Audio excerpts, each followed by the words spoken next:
Tapos na nga pala yung pae na ginawa natin para sa barakuda, sa mga talakitok, mga tuna at kung ano-ano pang mga isda na pwede kumagat dito. Kita nyo na ba yan?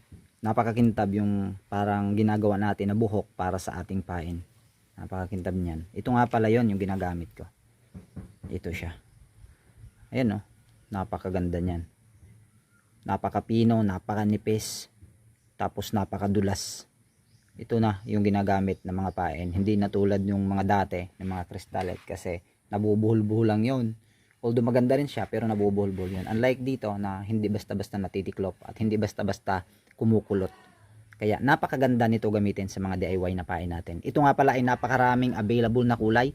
May kulay blue, may kulay green, may kulay orange, may kulay yellow, may kulay itim, may violet. Basta napakaraming available na kulay yan. Mamili ka na lang kung anong kulay na gusto mo para makagawa ka ng mga ganitong klaseng pain. Ayan o. Nandyan yan sa ilalim sa yellow basket.